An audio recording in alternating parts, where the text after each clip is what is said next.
leurs hommes, leur musique et leur Dieu. Bonjour à tous.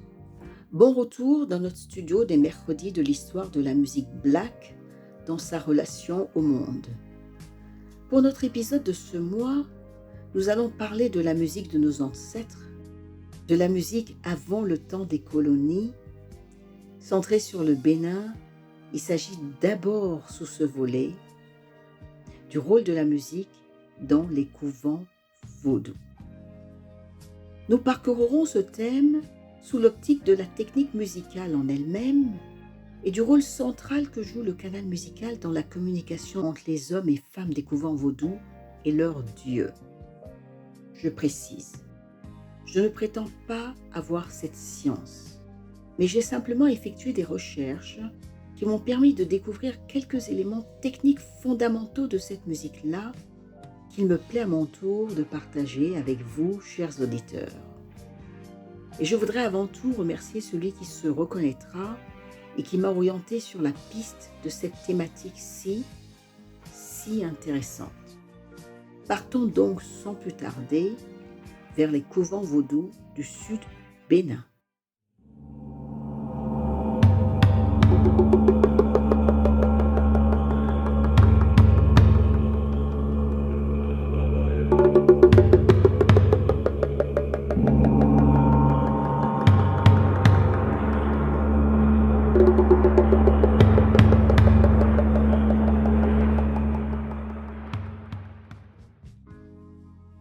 Allons en premier lieu derrière le rideau des compréhensions de base sur l'initiation au culte vaudou. Le culte vaudou, originaire du sud Bénin, se caractérise par sa philosophie pluraliste de la dimension divine, que les vaudouistes reconnaissent et vénèrent à travers tous les éléments de la nature. Ainsi, par exemple, Gou est la divinité du fer, qui est reconnue pour offrir des opportunités à ses adeptes. Les adeptes de cette divinité chantent et dansent en utilisant donc du fer pour entrer en contact avec les esprits lors des rituels. Tohusu, la divinité de l'eau douce, est bien réputée pour offrir la chance à ses adeptes, qui en retour et pour s'assurer un parcours à succès dans leur vie, garderont constamment une source d'eau à leur côté. Et ainsi de suite pour chacune des divinités et leurs adeptes.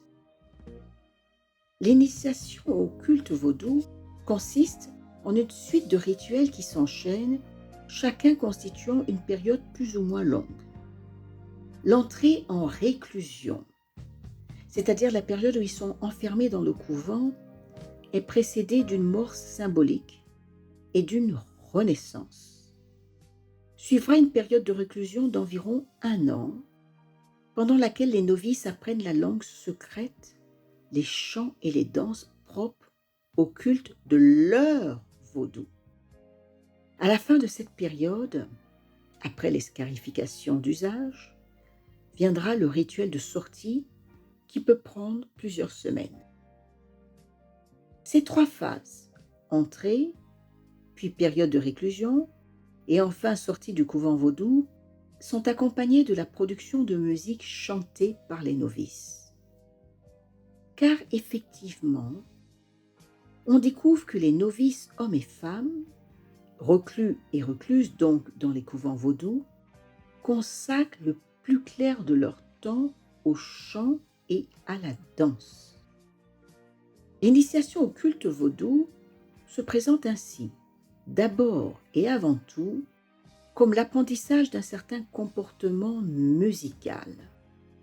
Cette initiation, certes, prévoit également l'acquisition d'un savoir ésotérique, mais l'objectif principal du temps de réclusion dans les couvents est de transformer les novices en personnes capables, par le pouvoir du chant et de la danse, à mettre en communication les hommes et les forces présentes dans les différents éléments de la nature, donc les hommes et leurs dieux, mis en communication par le pouvoir du chant.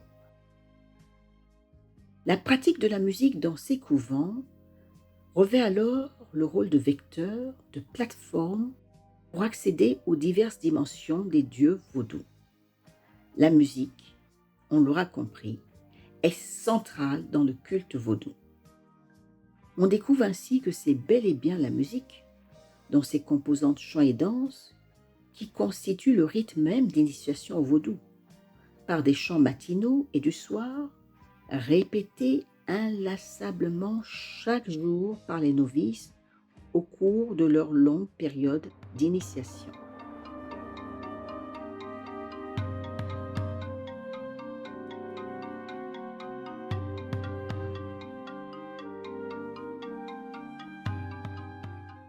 Ayant dorénavant compris que la musique est au cœur de la communication entre les vaudouistes et les forces de la nature, mettons maintenant le cap sur l'objectif spécifique de cet épisode que nous aborderons sous le prisme, derrière le rideau, de la technique musicale vaudouiste.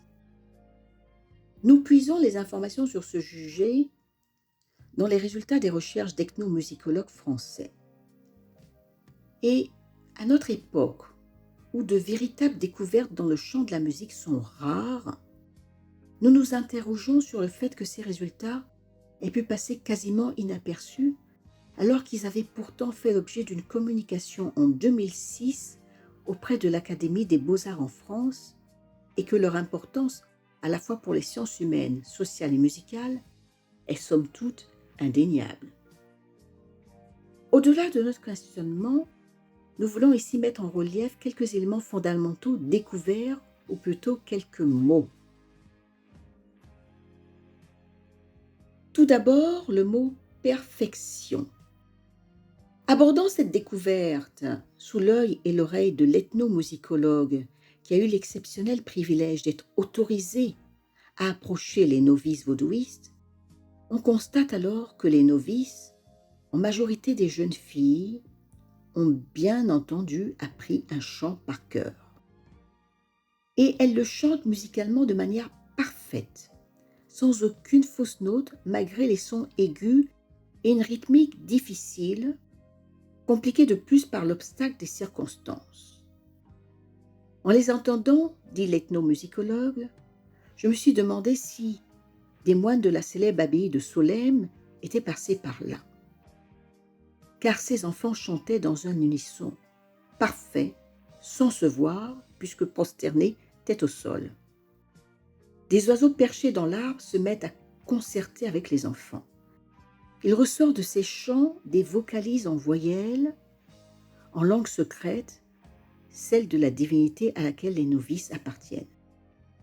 Ces enfants-là avaient donc une maîtrise musicale innée et parfaite. Passons au mot « réserve ». La musique des temples vaudous est une musique unique, parfaite donc, comme on vient de le dire, dénommée musica riservata, c'est-à-dire musique réservée, car effectivement réservée au seul contexte du rite. Mentionnons le mot unisson. Le répertoire de cette musique se caractérise en effet par les techniques musicales suivantes: réponse à l'unisson et tempo lent. Arrive alors le mot différenciation, car par le biais de la production vocale et instrumentale, il se manifeste bien une différenciation entre, d'une part, les étapes d'initiation et d'apprentissage scandées par des chants, et plus tard, les étapes de contrôle social qui se manifestent par la danse accompagnée de tambours, mais sans aucun chant. Apparaît alors l'expression en demi-teinte.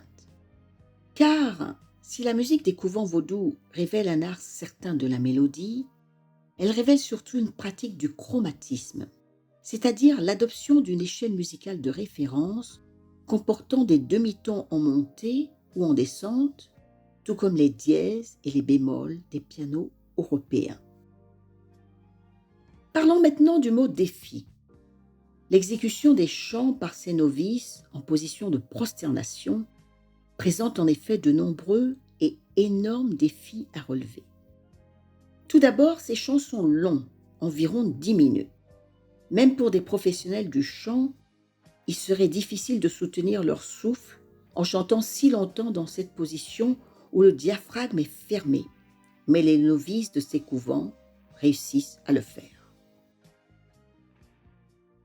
Ensuite, la structuration mélodique est assez complexe, mettant en œuvre une rythmique ambitieuse sans aucun soutien instrumental.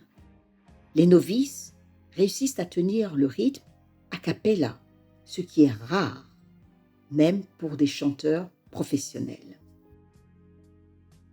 Enfin, le registre est aigu, avec une présence de micro-variantes de demi-ton donc, devant être respectée au degré près.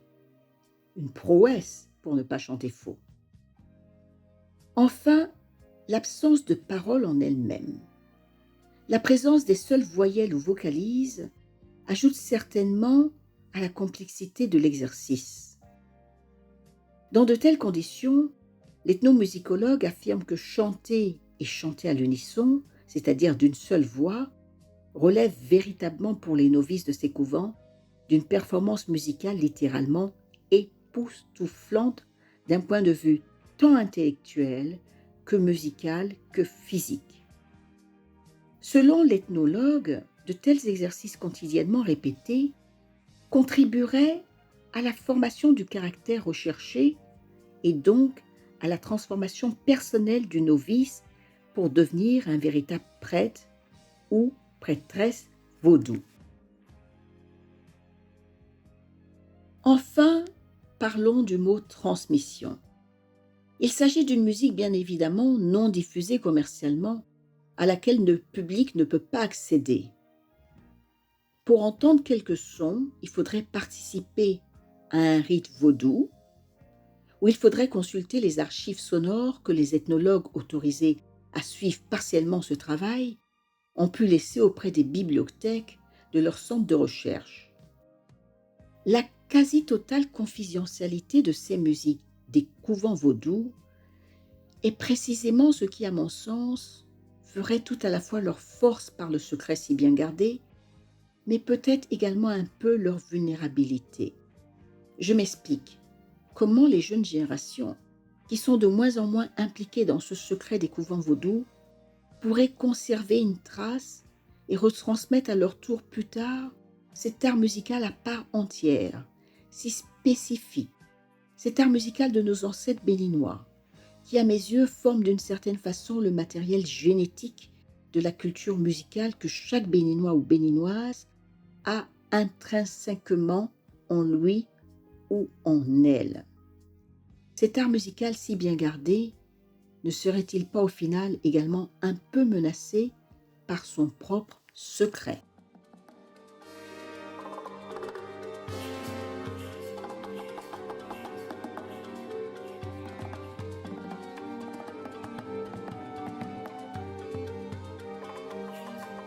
Perfection, réserve, unisson, différenciation, demi-teinte, défi et transmission. Ce sont là les 7 mots que j'ai retenus et qui sont ressortis de notre bref survol de jour au-dessus de la musicologie des couvents vaudous.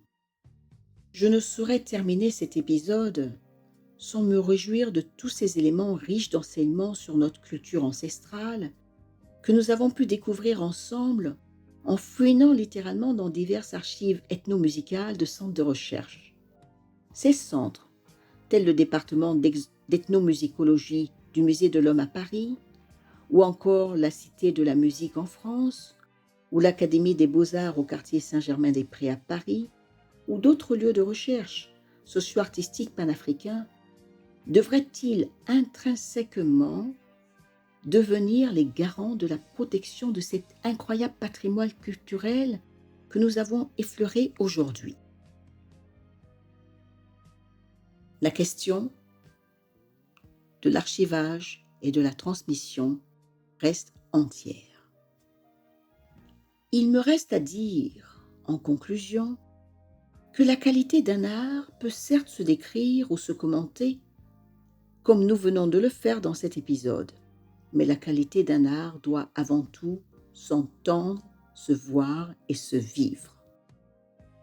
Avec donc notre analyse du jour en mémoire, nous pourrons peut-être, chacun d'entre nous, aborder différemment nos prochaines expériences de rencontre avec les prêtres et prêtresses vaudou, peut-être, si nous les voyons et qu'ils nous font des démonstrations, peut-être, lors des prochains Vaudou Days. La musique, par ses chants, est au cœur de la communication entre les adeptes vaudous et leur Dieu. Sur cette note, empreinte d'un grand espoir de mémoire collective, je vous invite à nous retrouver à nos épisodes des mercredis de l'histoire, le premier mercredi de chaque mois. Pour aujourd'hui, on se quittera avec pour générique de clôture un extrait supplémentaire de l'album fétiche musical Lambarena, dont des extraits nous ont accompagnés tout au long de cet épisode. Studio lancé.